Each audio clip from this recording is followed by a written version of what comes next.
Mari kita buka Alkitab kita. Ya, saya selalu berkata saya tidak menggurui Bapak Ibu, saudara sekalian ya. Saya tidak menggurui. Saya pun masih belajar, saudara-saudara. Ya, itu sebabnya mari kita share bersama-sama firman Tuhan ya. Dan kalau ada kerjasama yang baik, saudara berdoa buat saya sampaikan firman Tuhan, maka kita sama-sama diberkati. Kita pulang dengan sukacita, damai, sejahtera dari Tuhan. Dari Injil Matius pasalnya yang ke-12. Injil Matius pasalnya yang ke-12. Ada satu perikop di sini berbicara tentang Yesus hamba Tuhan. Ya, di atas ayat 15b ada perikop di situ Yesus hamba Tuhan. Mohon maaf, tidak ada jam di sini. Oh di atas kali ya. Saya harus keluar jam. Sebab saya kalau naik mimbar begini totofore saudara-saudara, gemeter. Benar saya bilang gemeter. Tapi kalau sudah di mimbar susah turun saudara-saudara. Itu sebabnya tolong Bapak Andi teman saya, timekeeper. Ya, kalau sudah waktu, bro, sudah Jo. Haleluya. Dalam Injil Matius pasal 12, dikatakan Yesus hamba Tuhan. Kemudian saya kira ini sudah familiar buat Bapak Ibu, jemaat keramat ya. Sehingga saya tidak perlu baca keseluruhan mengingat waktu. Tetapi di ayat 18 dari Matius pasal 12, lihatlah itu hambaku yang kupilih. Ya, jadi Yesus itu adalah hamba Tuhan yang dipilih oleh Bapa di sorga. Dia adalah 100% Allah, tetapi dia dipilih oleh Allah untuk turun ke dalam dunia, mengosongkan diri, menghampakan diri, membuat reputasinya itu nol untuk menyelamatkan saudara dan saya. Dan kita akan peringati di hari Paskah nanti yang akan datang ya. Puji Tuhan. Dikatakan yang kupilih, yang kukasihi, yang kepadanya jiwaku berkenan. Aku akan menaruh rohku atasnya. Haleluya. Dan ia akan memaklumkan hukum kepada bangsa-bangsa. Sehingga kita harus yakin saudara-saudara, bahwa satu waktu Filipi pasal 2 ayat yang kelima berkata, setiap lutut akan bertelut dan setiap mulut akan mengaku bahwa Yesus adalah Tuhan. Amin. Walaupun secara akal manusia rasanya tidak mungkin. Tapi bagi Tuhan tidak ada yang mustahil. Amin. Yang saya tertarik saudara-saudara dan ingin kita belajar bersama-sama adalah di ayatnya yang ke-20. Kemudian firman Allah berkata, buluh yang patah, terkulai, tidak akan diputuskannya. Dan sumbu yang pudar, nyalanya tidak akan dipadamkannya. Sampai ia menjadikan hukum itu menang. Maaf, setelah saya persiapkan ini saudara-saudara, tiba-tiba saya teringat bahwa mungkin jemaat keramat mengharapkan khotbah Paskah tentang penyaliban Yesus. Ya. Tetapi firman Allah itu ajaib saudara-saudara ya. Dia bisa mempunyai korelasi satu, berhubungan satu dengan yang lain. Itu hebatnya firman Tuhan. Amin. Sebab firman Tuhan itu adalah Tuhan sendiri. Dia dapat beracara dengan mau-maunya Tuhan. Ya. Dan selalu tepat, selalu baik. Sebab dikatakan buluh yang terkulai tidak dipatahkan. Saudara-saudara, ketika Yesus disalibkan, dia dihujat, dia ditempeleng, dipukul, difitnah, diludahi, kemudian disalibkan. Dan ini adalah pekerjaan setan, pekerjaan iblis. Nah mungkin ketika Yesus itu disalibkan, iblis mungkin berkata, saya sudah menang. Sebab dia sudah tersalib. Memang ada ayat yang berkata, Yesus ketika naik ke salib, dia terkulai lemah, tidak berdaya. Tapi firman Allah berkata, buluh yang patah. Yesus bagaikan sebuah buluh yang bagaikan patah, terkulai. Iblis mungkin berkata, udah menang nih. Tapi puji Tuhan, tidak ada yang dapat mematahkan Yesus. Amin. Haleluya. Puji Tuhan. Kemudian dikatakan seperti sumbu yang pudar. Seperti iblis berkata, sudah pudar. Sudah tidak ada lagi kebanggaan. Tapi puji Tuhan, kita melihat bukti bahwa Yesus tidak menjadi pudar. Amin. Tidak ada yang dapat memudarkan kuasa Tuhan. Roh Allah ada di atasnya sehingga dia bisa bangkit. Dan kemudian dia hidup, dia naik ke sorga dan dia terus berdoa buat saudara dan saya. Jadi kalau kita ada sebagaimana kita ada, tidak ada kebanggaan sedikit pun saudara-saudara. Ya, Yesus sedang berdoa buat saudara dan saya. Jadi kalau kita ada karena Tuhan sedang berdoa. Saya ingin sedikit belajar bersama saudara-saudara tentang firman Allah ini. Ya, mungkin saudara sudah pernah dengar, sudah pernah belajar, sudah pernah dikhotbahkan di mimbar ini. Tapi mari kita belajar. Jadi ada dua hal, ada dua poin yang kita ingin bahas pada malam hari ini. Saya harap saya bisa kendalikan diri untuk tidak terlalu lama, saudara-saudara ya. Itu tidak terlalu lama menurut saya. Tapi menurut saudara saya tidak tahu ya. Sebab di jemaat kami di Pondok Kelapa, kalau saya berkata begini, masih ada kira-kira 5 ayat. Mereka sudah batuk, saudara. Tapi kalau saya bilang ini ayat terakhir, mereka kor, puji Tuhan. Ya, jadi ada dua hal di sini. Buluh itu adalah semacam bambu, tetapi kecil bentuknya, tidak seperti bambu-bambu untuk pembangunan rumah. Ya, itu buluh dia kecil dan hidup di rawa-rawa. Oh maaf, saya terlalu kecepatan. Saya mau beri judul bahwa kita berharga di hadapan Tuhan. Amin. Kita berharga di hadapan Tuhan. Ya, jadi buluh itu kecil, kemudian dia hidup di rawa-rawa. Dan buluh ini serta sumbu adalah gambaran saudara dan saya. Buluh dan sumbu adalah gambaran manusia, saudara dan saya. Nah, karakter buluh itu dia tumbuh di rawa. Nah, rawa itu berbicara tentang labil. Dia tumbuh di rawa yang labil. Saudara dan saya sedang bertumbuh di dunia ini, dan dunia ini boleh dikatakan dunia ini adalah labil. Tidak ada yang fast, tidak ada yang bisa dipegang. Apalagi mengingat kita ada berada di akhir zaman, saudara-saudara. Firman Allah berkata, dunia ini semakin sukar, semakin jahat. Dan tidak ada yang bisa diprediksi di dalam dunia ini, labil.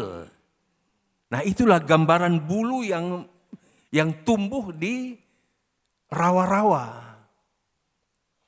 Tapi puji Tuhan, bulu itu bertumbuh, bisa kuat, bisa lebat kalau dia tumbuh dengan serumpun. Artinya tidak tumbuh sendiri, tapi tumbuh dengan biasa. Kalau kita lihat pohon bambu, saudara-saudara, itu banyak bambunya sehingga bisa tegak berdiri. Ini menjadi satu gambaran buat saudara dan saya, sebagai manusia kita harus mempunyai komunitas. Amin. Kita tidak bisa jalan sendiri di dalam dunia ini, saudara-saudara. Kita harus punya komunitas, kita harus bermasyarakat, kita harus bergereja, kita harus bersama-sama untuk memuji Tuhan, menyembah Tuhan, mengagungkan, memuliakan Tuhan. Enggak bisa sendiri, saudara-saudara. Itu sebabnya sedikit saya sentil saudara-saudara ya di ini, jangan kita online. Ya, jangan kita beribadah online. Selagi gereja dibuka, kita bebas beribadah, jangan kita berkata saya mau online aja. Sebab sekarang banyak jemaat saudara-saudara ketika diajak ke gereja, saya online aja. Enakan di rumah, santai.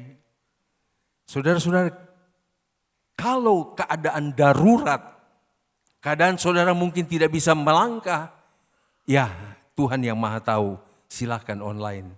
Tapi selagi kita bisa melangkah, Ibrani pasal 10 ayat 25 berkata, jangan tinggalkan ibadah, sebab di dalam ibadah itu ada nasihat-nasihat. Amin. Jadi saudara-saudara, maaf, saya berkata, jangan kita online selagi kita kuat. Kita harus bergereja, kita harus berjemaat, kita harus bermasyarakat, kita harus mempunyai komunitas, tidak bisa jalan sendiri. Haleluya. Nah, itu gambaran bulu. Tapi kemudian bulu itu, bulu atau semacam bambu yang kecil, itu biasa dibuat suling. Tahu sulingnya? Ya, orang biasa mengambil bulu itu untuk membuat suling.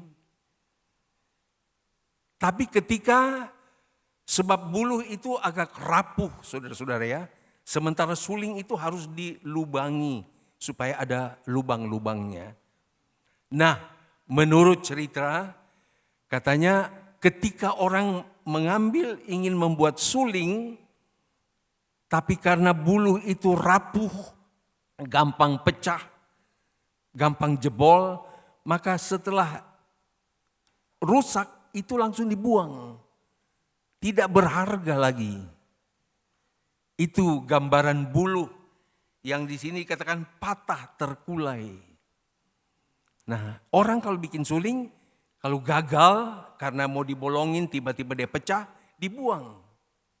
Ambil lagi yang lain. Itu sifat manusia, saudara-saudara, ketika tidak butuh lagi dibuang. Tapi beda dengan Tuhan kita. Amin. Amin. Haleluya. Tuhan tidak pernah membuang kita. Serusak apapun,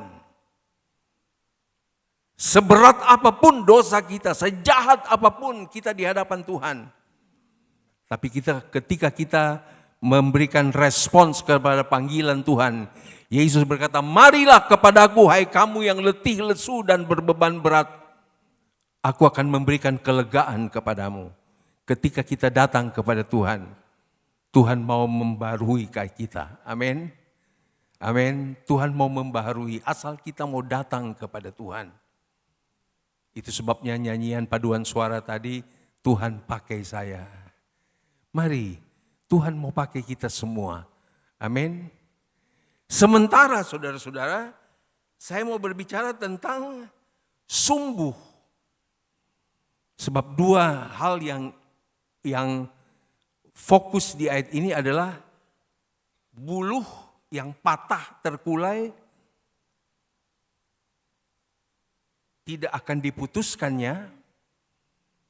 Artinya walaupun sudah di tangan manusia rusak, sifat manusia langsung membuang, tapi ketika ada di tangan Tuhan, Tuhan akan merestorasi, Tuhan akan membaharui kita.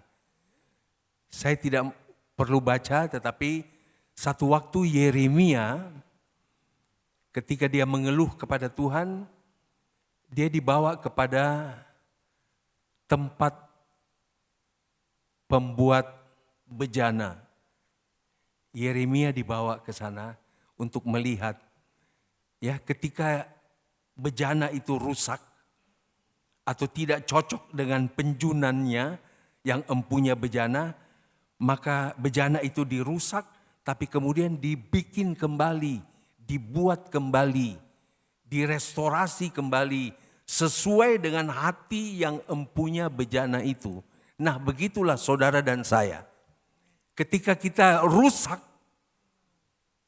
ketika kita merasa saya seperti tidak terpakai lagi, datanglah kepada Tuhan.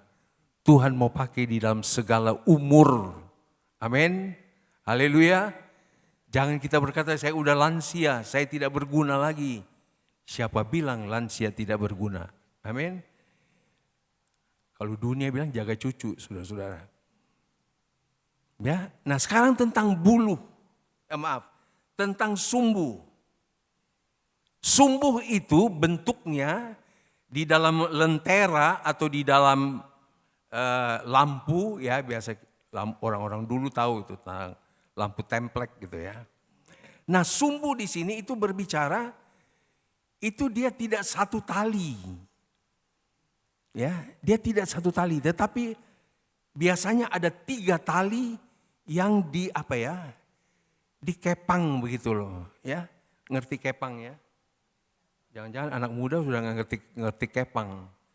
Ya, dia cuma ngerti salon kalau sini. Kalau yang oma-oma dulu, wah udah tahu kepang apa tuh ya. Nah, sumbu itu dikepang. Ya, sehingga menjadi tebal, sehingga ketika diberikan minyak, dia bisa menyerap ke atas supaya lampu itu menyala. Nah, saya mau jelaskan sedikit saudara-saudara, kenapa harus dikepang? Ya, tadi saya sudah jelaskan bahwa berbicara tentang buluh, berbicara tentang sumbu, artinya berbicara tentang saudara dan saya. Kenapa sumbu itu harus dikepang? Ya, supaya menjadi tebal, sehingga ketika ditaruh di atas minyak, dia bisa menyerap ke atas secara cepat. Pengkhotbah pasalnya yang keempat berkata begini. Pengkhotbah pasalnya yang keempat, sebuah ayat yang sudah sangat dikenal. Di ayat 12 berkata begini, karena saya berbicara tentang sumbu dan buluh itu berbicara tentang saudara dan saya. Pengkhotbah pasal 4 ayat 12 berkata begini. Dan bila mana seorang dapat dialahkan, artinya seorang dapat dikalahkan, 2 orang akan dapat bertahan. Jadi kalau sendiri saudara-saudara, itu sebabnya saya katakan buluh itu dia dengan banyak supaya dia tidak dapat dialahkan, kuat. Manusia pun kalau hidup sendiri mudah dikalahkan. Ya. Tapi 2 orang akan dapat bertahan. Jadi berdua itu lebih kuat, dapat bertahan. Tapi firman Allah berkata, tali 3 lembar tak mudah diputuskan. Haleluya. Bagi saudara-saudara yang tahu tentang pernikahan Kristen, saudara tahu bahwa sendiri itu berbahaya. Ya, mudah dikalahkan. Berdua itu lebih baik. Tetapi tali yang ketiga berbicara tentang Yesus. Itu sulit untuk diputuskan. Amin. Itu sebabnya Bapak Ibu saudara-saudara sekalian, keluarga suami istri yang ada Yesus di dalamnya, dia bisa bersinar. Amin. Bisa bercahaya. Sebab lentera itu adalah untuk menerangi ruangan, menerangi tempat di mana lentera itu berada. Jadi Bapak Ibu saudara-saudara sekalian, saya mau katakan apapun keadaan kita, jangan lupa Yesus harus ada di tengah-tengah keluarga kita. Amin. Tanpa Yesus kita tidak bisa berbuat apa-apa saudara-saudara. Kita lemah menghadapi dunia yang semakin bergejolak, dunia yang semakin jahat. Dan firman Allah berkata dalam suratan Efesus pasal yang ke-6, dikatakan bahwa lawan kita adalah bukan manusia. Lawan kita bukan darah dan daging. Tapi lawan kita adalah roh-roh di udara. Penghulu-penghulu di udara. Kuasa-kuasa setan di udara. Itu sebabnya kita perlu dalam rumah tangga harus ada Yesus di sana. Dalam hubungan suami istri harus ada Yesus di tengah-tengah. Kalau tidak, mudah sekali jatuh. Haleluya. Tuhan tolong kepada kita. Jadi kita melihat saudara-saudara, Tuhan itu bekerja luar biasa. Ya, dia bilang buluh yang patah tidak terkulai. Patah terkulai tidak akan diputuskan. Saya gambarkan tadi orang kalau bikin suling, kalau nggak jadi buang. Tapi bagi Tuhan, Tuhan justru mau pakai kita dalam kelemahan kita. Amin, dalam kekurangan kita.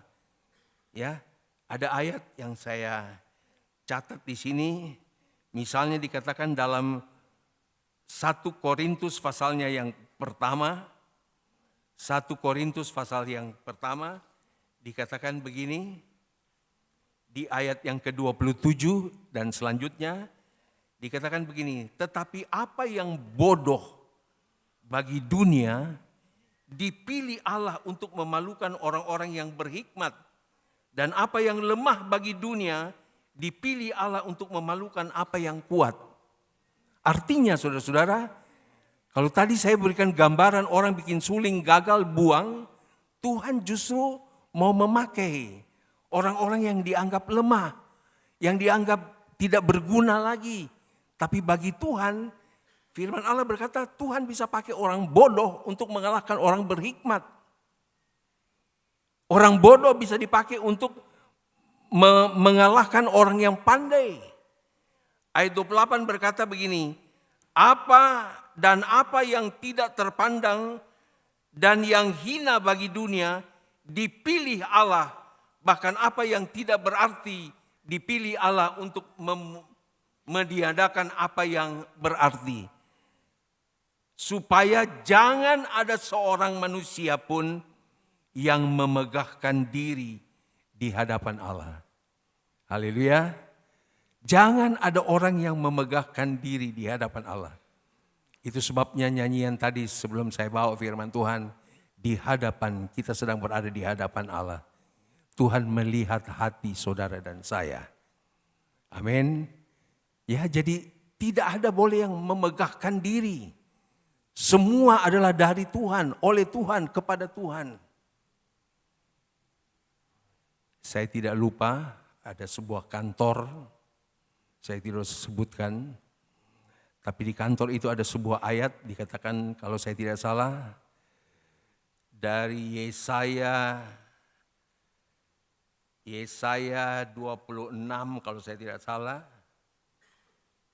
di ayat yang ke-12 kalau saya tidak salah. Yesaya benar 26 ayat 12 dikatakan, ya Tuhan, Engkau akan menyediakan damai sejahtera bagi kami, sebab segala sesuatu yang kami kerjakan, Engkaulah yang melakukannya bagi kami. Saudara bisa menangkap ini? Dikatakan segala sesuatu yang kami kerjakan, itu sebenarnya Tuhan yang mengerjakannya.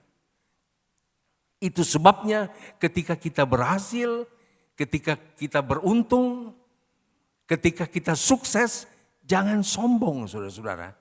Itu karena Tuhan yang bekerja di dalam kita sehingga kita mampu bisa menjadi seperti itu. Haleluya. Puji Tuhan. Nah, itulah gambaran sumbu dan gambaran daripada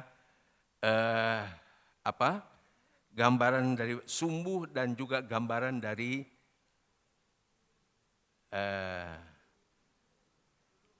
buluh tadi, ya, seperti patah, terkulai, atau dia terkulai tapi tidak dipatahkan. Ada ayat yang berkata ketika Yesus diturunkan dari salib, tidak ada yang dipatahkan, tulang-tulangnya sempurna. Ini adalah pekerjaan Roh Kudus ya. Nah, mari kita hormati Tuhan. Dan juga dikatakan sumbu yang pudar, sepertinya pudar. Pudar bisa berbicara juga tentang sudah lanjut usia, sudah pensiun barangkali, sudah kadaluarsa barangkali enggak kepake. Tapi apapun umur kita, keadaan apapun umur kita, kalau kita datang kepada Tuhan dengan sungguh-sungguh, Tuhan bisa pakai kita. Amin. Memang firman Allah berkata bahwa semakin bertambahnya umur, maka tubuh ini semakin merosot. Kekuatan jasmani kita semakin merosot. Tapi kita bersyukur, firman Allah berkata, Roh Allah membangkitkan kita, membaharui kita, sehingga kita masih bisa berguna untuk hormat kemuliaan bagi nama Tuhan. Jangan pernah menyerah. Amin. Jangan pernah menyerah. Jangan pernah merasa kalah. Jangan pernah merasa saya tidak terpakai lagi.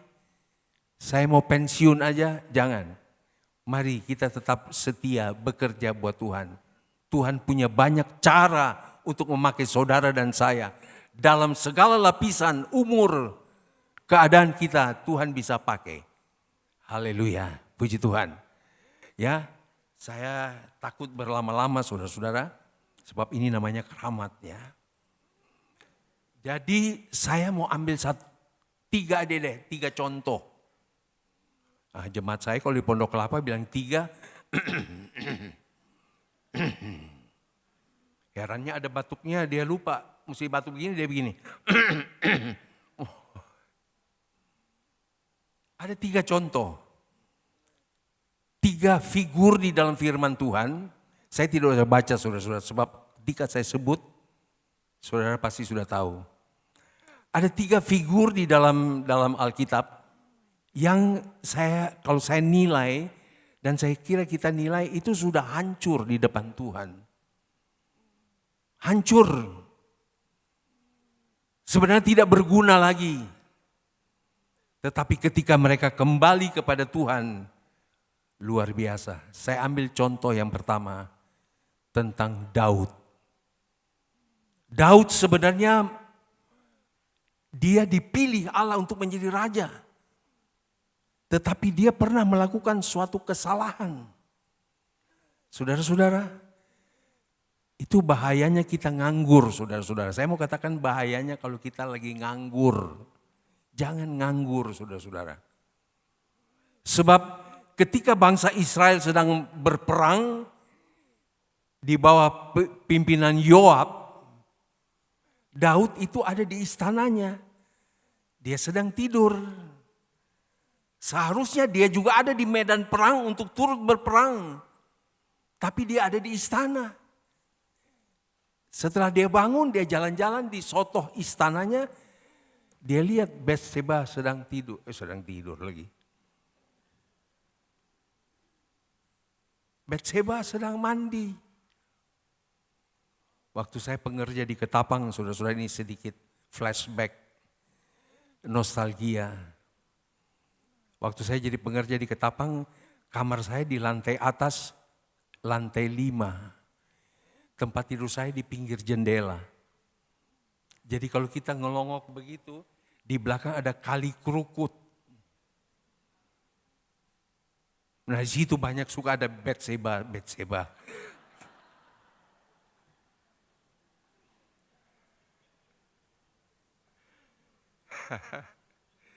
Itu sebabnya udah lolos sensor, saudara. Saya udah lolos ujian nih. Sebab kita angkat aja sedikit, saya tidurnya begini. Angkat sedikit, Batseba. Daud, dia karena nganggur. Sementara rakyatnya berperang, dia nganggur, dia tidur. Begitu dia bangun, dia lihat Batseba. Untung kalau cuma lihat, saudara-saudara. Tetapi karena dia merasa dia itu seorang raja yang bisa memerintah apa saja. Sehingga singkat cerita terjadilah dia mengambil Batseba, istri dari Uria, menjadi istrinya. Ini singkat cerita aja. Saudara udah tahu kok ceritanya. Nah, kejahatan apa lagi yang Daud lakukan? Setelah Istrinya atau Betseba itu berkata, saya sedang mengandung. Daud putar otak. Daud tahu bahwa ini istrinya Uria, salah satu panglima perangnya. Mulai dia berpikir merencanakan satu kejahatan yang jahat sekali. Kita semua sudah tahu, Uria dikasih uang, dikasih amplop, gak mau pulang saudara-saudara. Akhirnya Daud dia bikin surat, dia kasih ke Uria, kasih ke Yoab. Bilang sama Yoab, ini surat dari Daud. Isi surat itu adalah rekayasa untuk membunuh Uria. Saudara-saudara, dalam hukum polisi di Indonesia, atau saya kira di mana-mana, itu membunuh secara terencana, itu dosanya berat banget, saudara. Kalau saya membunuh karena bela diri, itu masih bisa dipertimbangkan. Tapi ketika kita membunuh karena kita membuat rekayasa, maka itu lebih berat hukumannya, terencana. Dan Daud, dia melakukan hal itu. Dia kirim surat, bilang Uria taruh paling depan supaya dia mati. Dan benar Uria mati. Daud dia pikir, wah udah gak ada yang tahu. Allah kita adalah Allah yang maha tahu. Amin. Haleluya. Ketika dia sudah senang, dia pikir bisa mendapat Betseba sebagai istrinya. Datang Nabi Nathan. Dia berkata, Daud, engkau sudah berdosa kepada Tuhan. Dan puji Tuhan, Daud menjawab, benar saya sudah berdosa kepada Tuhan. Disinilah letak keuntungan Daud yang tadinya sudah hancur. Ya, sebab dia mengambil istri orang dan juga merekayasa untuk membunuh suaminya. Itu dosa besar di hadapan Tuhan. Sebenarnya tidak layak lagi di hadapan Tuhan. Tetapi karena dia minta ampun kepada Tuhan. Dalam Mazmur dia berkata, Tuhan jangan ambil rohmu dari rohku. Aku minta ampun kepadamu. Saudara-saudara, ketika kita merasa berbuat salah, apapun kesalahannya. Firman Allah berkata, merah seperti kermisi sekalipun. Tapi ketika kita sadar, kita minta ampun kepada Tuhan. Tuhan adalah maha pengasih dan maha penyayang. Amin. Dosa seperti apapun kalau kita akui di hadapan Tuhan dan kita berbalik dari Tuhan. Kita berbalik dari dosa-dosa itu, Tuhan ampuni kita. Dan hebatnya saudara-saudara, Kisah Rasul pasal 13 ayat yang ke-22, mungkin semua sudah tahu ya. Tuhan sendiri berkata, Daud adalah orang yang berkenan di hatiku. Luar biasa. Amin. Saul disingkirkan, Daud diangkat, dan Tuhan sendiri yang berkata, nih ini Kisah Rasul 13 ayat 22, setelah Saul disingkirkan, Allah mengangkat Daud menjadi raja mereka. Tentang Daud, ini Allah yang berbicara, saudara-saudara. Kalau manusia yang berbicara, kalau manusia yang memuji kita, itu biasanya ada maunya. Tapi Tuhan yang berbicara, diberitakan tentang Daud, Allah telah menyatakan, aku telah mendapat Daud bin Isai, seorang yang berkenan di hatiku, dan yang melakukan segala kehendakku. Haleluya. Puji Tuhan. Jadi dari orang yang sebenarnya sudah hancur, sudah rusak di pemandangan Tuhan. Karena melakukan hal yang tidak baik, membunuh secara terencana untuk mengambil istri orang. Ngambil istri orang aja bahaya saudara-saudara. Amin. Haleluya. Ngambil istri orang yang suaminya masih hidup itu sangat berbahaya. Apalagi sudah ngambil istri orang, rekayasa untuk membunuh suaminya. Jadi sebenarnya sudah nol di hadapan Tuhan, bahkan minus. Tapi ketika dia bertobat, dia minta ampun kepada Tuhan. Berkata, Tuhan jangan ambil rohmu dari rohku. Kira-kira seperti itu. Tuhan ampuni Daud. Dan Tuhan sendiri berkata, Daud adalah orang yang berkenan di hatiku. Luar biasa Tuhan kita, amin. Kasihnya itu luar biasa. Ya. Yang kedua, saudara-saudara, masih mau dengar? Haleluya. Dulu ada hamba Tuhan, rekan kami di Ketapang. Haleluya. Mau haleluya? Mari kita buka haleluya. Dalam Kisah Rasul pasal 9, saudara-saudara. Ini figur yang kedua. Semua kenal yang disebut Petrus. Amin. Petrus adalah seorang murid Tuhan. Dia dekat dengan Tuhan. Dia salah satu seorang yang vokal, yang berani menyampaikan isi hatinya kepada Yesus sekalipun. Tapi satu waktu, saudara-saudara, Yesus mau dibunuh, mau disalib. Yesus sebelum itu dia dihadapkan kepada mahkamah agama, kepada Pilatus. Nah, waktu proses Yesus akan disalibkan, Petrus tahu sebagai seorang murid. Jadi waktu Yesus sedang diadili, dia lihat dari jauh. Itu sebabnya jangan jauh-jauh, saudara-saudara. Ya, dekat-dekatlah dengan Tuhan. Dekat-dekatlah dengan gereja. Dekat-dekatlah dengan gembala. Ya, jangan kita dari jauh terus berkoar-koar. Itu tidak fair. Mari hadapi. Petrus dari jauh. Waktu dia sedang melihat Yesus sedang diadili, ada seorang budak kecil perempuan. Om Petrus kan muridnya dia kan. Ush, jangan ngomong-ngomong gitu. Ya. Logatnya sama kok. Ush, macam-macam aja kau. Saya ingat sama Tante Leni dulu. Tante, kita jangan macam-macam ya Tante. Tante Leni bilang begini, hush Rudi, satu macam aja. Jangan macam-macam. Petrus waktu ditegur, akhirnya sampai Petrus mengutuk bahwa saya tidak kenal sama Yesus. Berarti sebenarnya keadaan Petrus pada waktu itu sebenarnya nol di hadapan Tuhan. Tidak berharga lagi. Ya, sebab dia tidak akui, dia menyangkal dan akhirnya setelah terdesak dia mengutuk bahwa saya tidak kenal kepada Yesus. Tapi puji Tuhan, saudara-saudara. Haleluya. Singkat cerita, ketika Petrus taat, ketika Yesus naik ke sorga, murid-murid dikatakan jangan kemana-mana, tinggal di Yerusalem. Kamu akan dipenuhi dengan kuasa Roh Kudus dari tempat yang maha tinggi. Dan salah satu murid yang setia adalah Petrus.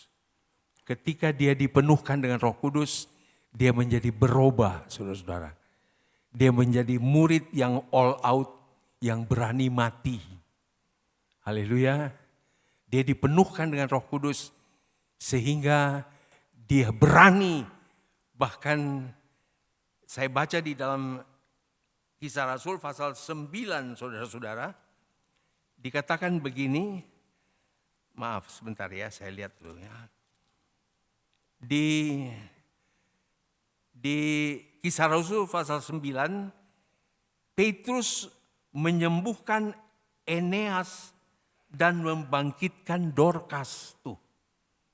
Bayangkan saudara, Petrus sebagai seorang hamba Tuhan yang dipenuhkan dengan Roh Kudus, yang taat, yang tadinya menyangkal, tapi kemudian juga mengutuk. Tapi ketika dia dibaharui, Roh Kudus itu membaharui kita, membaharui hati kita, pikiran, keadaan kita. Itu sebabnya kepada bapak-bapak, ibu-ibu, mari penuhlah dengan Roh Kudus, tema yang ada di Warta Jemaat hari ini. Kita harus penuh Roh Kudus, saudara-saudara. Bahkan saya mau katakan ada 3 tingkatan Roh Kudus. Yang pertama Kisah Rasul pasal 1 ayat 8. Kamu akan dipenuhkan dengan kuasa dari tempat yang maha tinggi, kira-kira seperti itu. Dan kamu akan menjadi saksiku seperti nyanyian paduan suara. Tuhan pakai kami menjadi saksimu. Itu yang pertama. Yang kedua, di Roma pasal 8 berkata, kita harus hidup di dalam roh. Kita harus dipimpin oleh Roh Kudus. Jadi bukan saja dipenuhkan, tapi juga harus dipimpin oleh Roh Kudus. Dan yang ketiga, tahapan kepenuhan Roh Kudus adalah Kisah Rasul pasal 20. Ketika Paulus yang penuh dengan Roh Kudus, ada orang yang mencoba-coba, Paulus, kamu jangan ke Yerusalem, sebab penjara, siksaan, penderitaan akan menunggu kamu di sana. Tapi Paulus berkata, sebagai tawanan Roh Kudus, apapun yang terjadi saya siap, mati sekalipun saya siap. Haleluya. Jadi ada 3 tahapan, kita harus penuh. Ya, saya mau katakan ini mutlak gereja Tuhan, umat Tuhan, jemaat Ketapang, jemaat Keramat harus penuh dengan Roh Kudus. Yang kedua, kita harus siap dipimpin oleh Roh Kudus. Dan pada tingkatan yang paling tinggi, kita harus siap ditawan oleh Roh Kudus. Sehingga bukan kehendak kita lagi yang jadi, tapi kehendak Tuhan yang jadi. Amin. Amin. Kalau sekarang kalau saudara tidak penuh dengan Roh Kudus, lebih banyak maunya kita. Ya. Tapi ketika kita ditawan oleh Roh Kudus seperti Rasul Paulus, dia berkata bukan kehendakku yang jadi, kehendakmu ya Tuhan jadi. Dan Tuhan tidak pernah punya rencana yang jahat buat saudara dan saya. Amin. Tuhan tidak pernah mempunyai rencana yang jahat buat gerejanya. Oleh sebab itu marilah kita penuh dengan Roh Kudus. Sebab sumbu itu dia akan menjadi terang, kemudian dia akan menerangi ruangan di mana dia berada. Ya. Kita harus menjadi seperti terangnya Kristus. Kiranya di mana kita berada, kita menjadi berkat. Amin. Betapa senangnya ketika kita datang dalam satu perkumpulan, ada beberapa orang, terus dikatakan, oh enak ya, puji Tuhan Bro Andi datang, Bro Andi Idrus. Senang semua. Jangan, mari kita bubar yuk, Bro Andi datang, dijauhkan Tuhan. Ya, mari kita harus menjadi terang, kita harus menjadi berkat. Ya, sebab saudara sudah diberkati oleh Tuhan. Saudara sudah dipenuhkan dengan Roh Kudus. Jadilah berkat. Jadi sumbu yang bisa menyerap minyak Roh Kudus untuk menerangi ruangan di mana lentera itu ada. Nah, begitu juga saudara dan saya, anak-anak Tuhan harus menjadi berkat. Di mana kita berkat? Di mana saudara bekerja, di situ perusahaan itu berhasil. Amin. Amin. Di mana jemaat Keramat bekerja, perusahaan di mana anak-anak bekerja berhasil, beruntung, bertambah besar. Jangan merugikan saudara-saudara. Waduh, apalagi ditanya dari gereja mana kamu? Dari gereja itu. Tuhan tolong kepada kita. Amin. Haleluya. Jadi Petrus ya yang sudah rusak, mental sudah rusak, sudah seakan-akan tidak dipakai. Tapi ketika dia datang, dia dipenuhkan dengan Roh Kudus. Pelayanan Petrus, saudara baca aja, saya tidak punya waktu. Di dalam Kisah Rasul pasal yang ke-9, seperti pelayanan Yesus. Saya baca sedikit ya.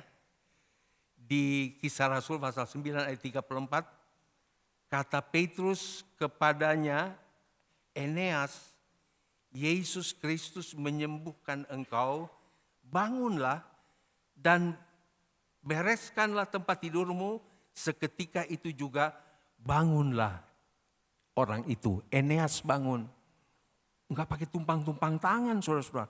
Enggak pakai diuel-uel rambutnya. Dalam nama Yesus, dalam nama Yesus.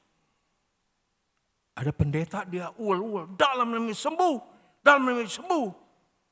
Hai iblis, sekali lagi dalam nama Yesus. Kalau engkau tidak keluar dari orang ini, saya yang keluar.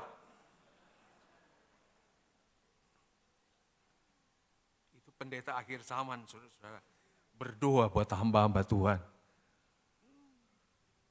Waduh, kalau saya mau cerita, mau kesaksian, Tante Leni pernah satu waktu akhirnya saya mesti tergerak memberi kesaksian. Kami hamba-hamba Tuhan Bedstone, ya di Ketapang. Masih ada Om Hani, masih ada Tante Leni. Euforia hamba-hamba Tuhan DKI. Beginilah, begini. Setelah mau masuk firman Tuhan, diundang Tante Leni untuk memberikan sepatah dua patah kata. Untuk masuk dalam firman Tuhan. Saya ingat betul, tertanam betul dalam pikiran saya. Tante Leni berkata begini, "Hai GPDI, jangan terlalu banyak bereforia, sebab sudah banyak bergeser dari kebenaran firman Allah. GPDI harus banyak menangis di bawah kaki Tuhan, supaya kembali kepada api yang mula-mula, kembali kepada kasih yang mula-mula." Itu yang dikatakan oleh Tante Leni, tertanam dalam pikiran saya. Sebab waktu itu termasuk saya. Kita bereforia, senang, seperti diberkati, begini. Kami kalau hamba-hamba Tuhan ketemu, nggak lain bicara merek apa mobilnya. Yang kedua, ada sakit kaki, dia punya obat ini. Jadi kadang-kadang hamba Tuhan sudah lebih hebat dari dokter, saudara-saudara. Dia tahu. Begitu ini aja, ini obatnya. Begitu, ini dia. Jadi sudah bukan firman Tuhan lagi diceritakan. Bukan kebesaran Tuhan. Tapi yang diceritakan adalah, kalau sakit ini. Tuhan ampuni kami. Saya jujur di hadapan Tuhan. Sebab saya berdiri di mimbar ini. Tuhan tahu hati saya. Haleluya. Doakan GPDI. Supaya GPDI itu kembali kepada kasih yang mula-mula. Kembali kepada kehidupan yang kudus. Yang benar di hadapan Tuhan. Haleluya. Yang ketiga, saudara-saudara. Satu contoh seorang figur yang sudah rusak. Kita baca di dalam Kisah Rasul pasal 9 juga. Figur yang ketiga itu adalah seorang yang bernama Saulus. Ya, semua tahu ya Saulus. Ketika belum dia jumpa Yesus, sebelum dia dipenuhkan, dia dibaptis, dia bernama Saulus. Tapi setelah dia terima Yesus, maka namanya menjadi Paulus. Nah, waktu dia dalam keadaan menjadi Saulus, dia adalah seorang yang jahat. Dia memberikan rekomendasi ketika Stefanus dibunuh. Dia berikan rekomendasi jahat. Tapi dalam Kisah Para Rasul, saya ingin baca beberapa ayat sebab ini indah sekali. Dan saya akan akhiri dengan ayat ini. Ada haleluya, puji Tuhan. Saya baca ayat-ayat ini. Kisah Rasul pasal 9, ayat 10. Dikatakan di Damsyik ada seorang murid Tuhan bernama Ananias. Firman Tuhan kepadanya dalam suatu penglihatan, "Ananias." Jawabnya, "Ya, aku Tuhan." Seorang murid harus mempunyai telinga seorang murid, hati seorang hamba. Sehingga ketika suara Tuhan memanggil, dia bisa respons dengan baik. "Iya Tuhan." Ya, jangan kita bilang saya ini murid Tuhan, tapi kita tidak bisa dengar suara Tuhan. Tidak bisa dengar suara Roh Kudus yang begitu halus. Ananias dia berkata, "Ya Tuhan." Ayat 11. Firman Tuhan, "Mari, pergilah ke jalan yang bernama Jalan Lurus dan carilah di rumah Yudas seorang dari Tarsus yang bernama Saulus. Ia sekarang sedang berdoa." Jadi Ananias diperintahkan oleh Yesus pergi ke sana. ketemu dengan orang yang bernama Saulus. Reaksi pertama daripada Ananias, dia berkata begini di ayat 12. Di ayat 13 ya. Ini reaksi spontan daripada Ananias ketika Yesus berkata, kamu ke sana ketemu dengan Saulus. Reaksi Ananias, dia berkata, jawab Ananias, Tuhan, dari banyak orang telah kudengar tentang orang itu. Jadi Ananias secara spontan dia bilang, Tuhan, aku banyak mendengar tentang orang itu. Yang kau suruh saya pergi ke sana. Dari nadanya saja sudah kelihatan bahwa Saulus itu seorang yang negatif. Dia berkata, betapa banyaknya kejahatan yang dilakukannya terhadap orang-orang kudus-Mu di Yerusalem. Jadi aku dengar dari banyak orang, jahat dia. Dia sudah banyak melakukan kejahatan di Yerusalem. Artinya saudara-saudara, orang ini sebenarnya nol di hadapan Tuhan. Pikiran Ananias, murid Yesus, ngapain lagi mau cari si Tarsus, mau cari si Saulus. Dia jahat Tuhan, dia udah membunuh orang-orang yang memakai nama-Mu. Ayat 14. Dan ia datang kemari dengan kuasa penuh dari imam-imam kepala untuk menangkap semua orang yang memanggil nama-Mu. Jadi Ananias sebenarnya dalam posisi yang secara manusia dia benar. Dia bilang dia mau datang dengan surat dari imam-imam ini kepala. Dia mau bunuh orang-orang di sini yang mengikuti nama Yesus. Saudara mau lihat ukuran kasih Tuhan itu seperti apa? Ayat 14 berkata begini. Ayat 15. Tetapi firman Tuhan kepadanya, kepada Ananias, pergilah, sebab orang ini adalah alat pilihan bagiku untuk memberitakan namaku. Untuk memberitakan namaku kepada bangsa lain serta raja-raja dan orang-orang Israel. Ini adalah bentuk kasih yang luar biasa dari Tuhan yang Dia mengasihi saudara dan saya. Amin. Ananias mempunyai prediksi bahwa orang ini jahat, yang ikut nama Yesus mau dibunuh. Tuhan bilang, aku mau pakai dia untuk apa? Semua orang yang memanggil namaku. Hebat kasih Tuhan itu, amin. Ya, jadi tidak terukur, tidak terbatas kasih Allah. Justru orang yang membenci Yesus, dia pakai untuk membela namanya. Haleluya. Ya, jadi secara ukuran manusia sebenarnya sudah tidak perlu lagi orang ini jahat kok. Tapi Tuhan mau pakai.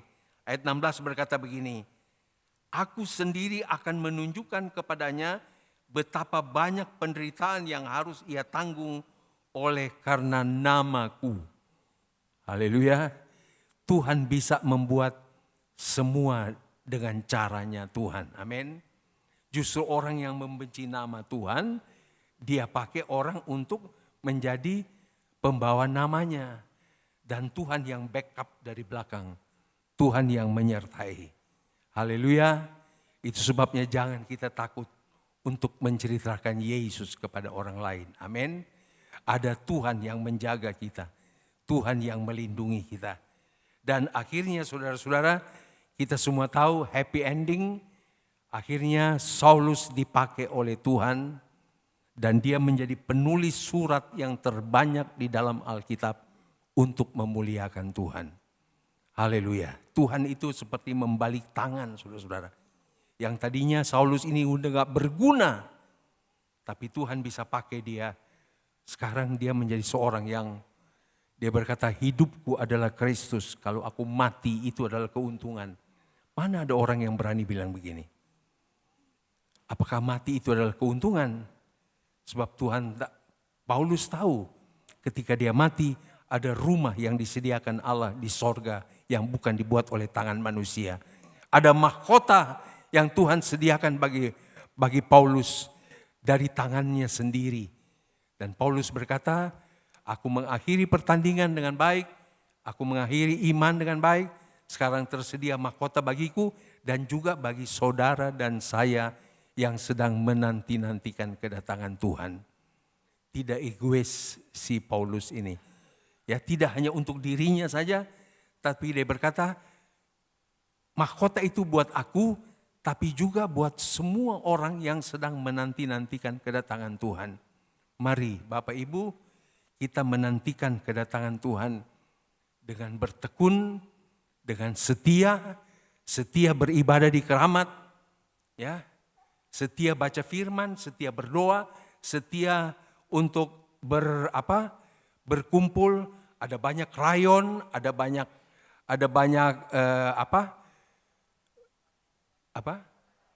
ada wadah-wadah, mari bergabung saudara-saudara. Ya, mari bergabung. Jangan kita buang-buang waktu. Waktu ini sudah singkat. Mari kita pakai kesempatan untuk kita mau turut di dalam wadah, di dalam rayon. Kita nyatakan kasih kita kepada Tuhan. Sebab Tuhan sudah mengasihi kita luar biasa. Haleluya. Puji Tuhan ya. Saya tidak panjangkan firman Tuhan yang kayaknya sudah panjang. Ya, tapi saya berhenti di sini. Tapi saya mau lihat bahwa kita berharga di mata Tuhan. Kalau ada orang-orang yang mungkin sudah menganggap kita sampah barangkali. Sudah tidak menganggap lagi. Bahkan kita mungkin dikucilkan, tidak dihargai, tidak diperhatikan, tidak dipedulikan. Datang kepada Tuhan. Yesus berkata, marilah kepadaku hai kamu yang letih lesu dan berbeban berat. Aku berikan kelegaan kepadamu. Ketenangan kepadamu. Puji Tuhan. Tuhan memberkati kita. Haleluya. Kita berharga di mata Tuhan. Haleluya. Jangan pernah patah semangat. Jangan pernah kecewa dengan Tuhan. Ya, tapi mari kita melekat terus. Sebab kita ini cuma ranting saudara-saudara. Ya, Yohanes pasal 15 berkata Yesus adalah pokok anggur. Saudara dan saya cuma ranting. Ranting yang harus berbuah lebat. Dan untuk berbuah lebat harus dibersihkan. Ranting itu kalau dia dibersihkan dari benalu-benalu, dari kotoran-kotoran. Kalau dia bisa teriak sakit. Tapi tujuan Tuhan supaya dia berbuah lebat. Untuk kemuliaan Bapa di sorga. Tuhan Yesus baik. Haleluya.